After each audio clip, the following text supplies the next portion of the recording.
Oke, selamat pagi. Jumpa lagi dengan saya, M. Simbolon. Kali ini kita akan membahas topik listrik dinamis.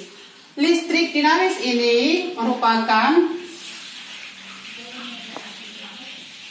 arus searah. Berbicara dengan arus searah ini atau arus ini identik konsep daripada arus ini sama dengan air. Kenapa? Air itu selalu mengalir dari dataran tinggi ke dataran rendah. Demikian juga dengan arus listrik ini. Arus ini selalu mengalir dari potensial tinggi ke potensial rendahnya. Nah, sekarang kita bahas kuat arus listrik. Kuat arus listrik ini disimbolkan dengan I besar. Kita definisikan dulu ya. Kuat arus ini dapat kita definisikan ini merupakan banyaknya muatan yang mengalir per setiap detiknya. Dari sini bisa juga kita tulis bahwa muatan itu sama dengan kuat arus dikali dengan waktu. Nah, dengan I ini sama dengan kuat arus, satuannya dalam ampere. Kemudian Q itu muatan, satuannya dalam coulomb. Sedangkan T waktu, satuannya dalam sekon. Nah, kemudian ada lagi yang disebut dengan rapat arus. Rapat arus ini disimbolkan dengan C.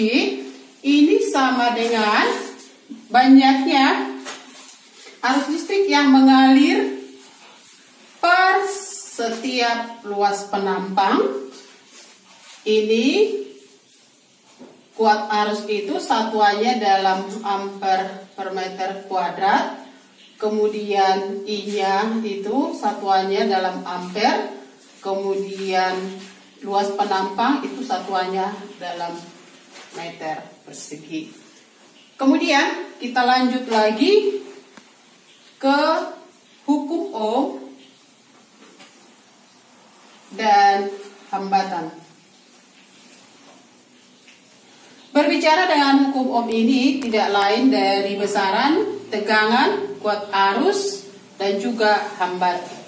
Nah, hukum Ohm itu bagaimana kita menghitung daripada tegangan? Dia menyatakan bahwa besarnya tegangan itu sebanding dengan besarnya kuat arus dikali dengan hambatannya. Dari sini juga dapat kita tuliskan bahwa kuat arus itu sama dengan tegangan dibagi dengan hambatannya, atau hambatan itu sama dengan tegangan dibagi dengan kuat arusnya.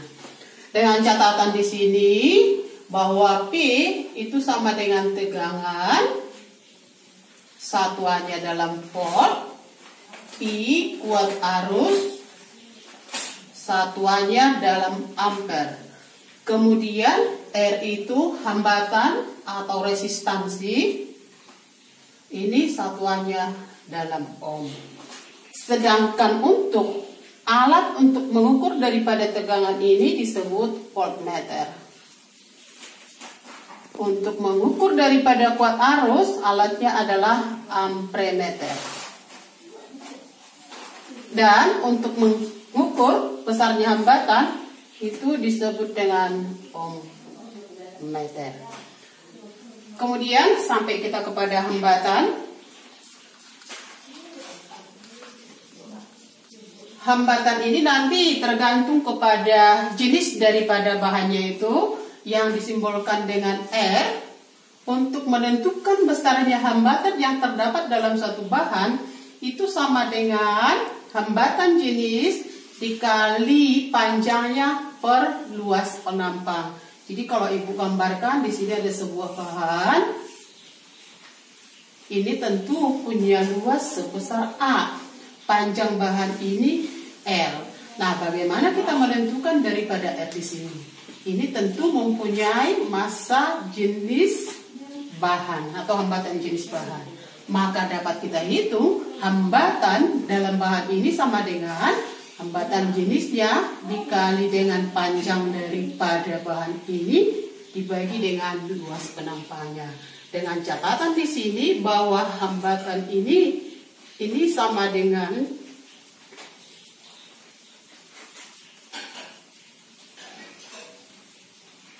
itu satuannya dalam meter. Oke, bisa dipahami di situ ya. Nah, sekarang kita masuk kepada hukum Kirchhoff. Hukum Kirchhoff ini ada dua. Yang pertama kita bahas di sini ada titik cabangnya. Kita misalkan ini adalah I1. Di sini ada I2. Kemudian I3, di sini I4. Si Kirchhoff menyatakan dalam buku pertamanya ini bahwa jumlah arus yang masuk input masuk ya, ini harus sama dengan jumlah arus totalnya yang keluar. Jadi I-in harus sama dengan I-out. Nah, dalam gambar ini yang manalah yang masuk, yang mana keluar? Oke, yang masuk I1 ditambah I2 ini harus sama dengan I3 ditambah dengan I4. Itulah kata si Kirchhoff dalam hukum pertamanya. Nah, sekarang kita masuk kepada susunan hambatan. Susunan hambatan ini dibagi atas dua. Yang pertama dia ada susunan seri. Susunan seri ini Bu gambarkan seperti ini ya. Ada 3 buah hambatan. Ini kita misalkan R1, ini R2, ini R3. Kemudian kedua ujung daripada hambatan ini kita hubungkan ke sumber tegangan sebesar P. Ketika kita hubungkan ke sumber tegangan sebesar P, maka dari sini nanti akan mengalir arus sebesar I. Arus yang sebesar I nanti akan mengalir melalui hambatan R1, R2, dan R3 dan keluar juga nanti akan sebesar I. Nah, dalam konsep ini yang menjadi tugas kita adalah bagaimana kita nanti menentukan hambatan pengganti jikalau disusun seri, kemudian arus yang mengalir, kemudian tegangannya. Nah, ada konsep yang perlu kamu pahami. Dalam susunan seri ini sering disebut dia sebagai pembagi tegangan. Pembagi tegangan. Kalau ini pembagi tegangan, berarti di sini ada yang perlu kamu pahami nanti ketentuannya, bahwa I total ini harus sama nanti I1 sama dengan I2 sama dengan I3. Kemudian untuk tegangan totalnya itu harus sama dengan P1 ditambah P2 ditambah P3.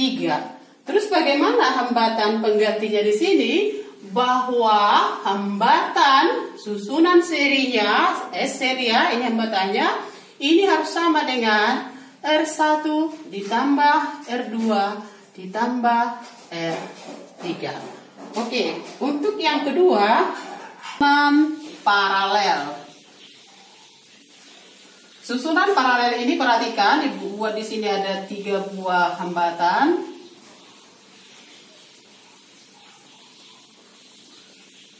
Ini juga kita misalkan R1, R2, R3. Kemudian ujung-ujungnya ini juga kita hubungkan ke sumber tegangan sebesar P. Maka dari sini nanti akan mengalir arus sebesar I. Arus sebesar ini nanti akan terbagi kepada 3 titik cabang.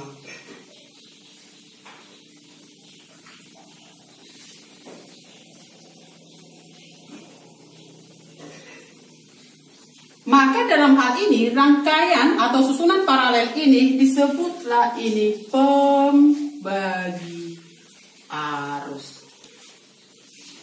Kemudian tugas kita, bagaimana kita menghitung arus yang mengalir pada masing-masing hambatannya. Terus yang kedua, bagaimana kita menentukan besarnya hambatan pengganti totalnya. Nah, tadi sudah Ibu bilang bahwa rangkaian ini merupakan rangkaian pembagi arus. Kalau demikian, rangkaian paralel ini kebalikan daripada rangkaian susunan serinya. Jadi ingat di sini konsepnya, karena ini dia pembagi arus, maka I totalnya itu sama dengan I1 tambah I2 ditambah I3. Sedangkan P totalnya itu sama dengan P1, sama dengan P2, sama dengan P3. Sedangkan untuk menghitung hambatan pengganti apabila disusun paralel, ini dapat kita hitung bahwa 1/R paralel ini sama dengan 1/R1 tambah 1/R2 tambah 1/R3 sampai seterusnya. Nah, apabila hambatannya nanti untuk hambatan disusun paralel, jika terdiri atas 2, bisa langsung kita tuliskan bahwa pengganti paralelnya itu langsung perkalian per penjumlahan. Sama lagi dengan R1 dikali R2 per R1 ditambah R2. Itulah untuk susunan paralel.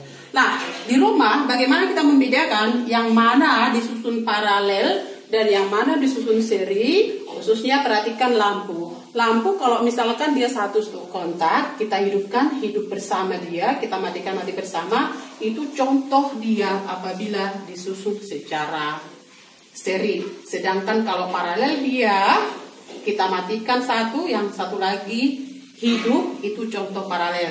Dan yang paling gampang, paling mudah membedakan itu ya lampu hias yang ada di pohon Natal, itu termasuk contoh daripada susunan serinya.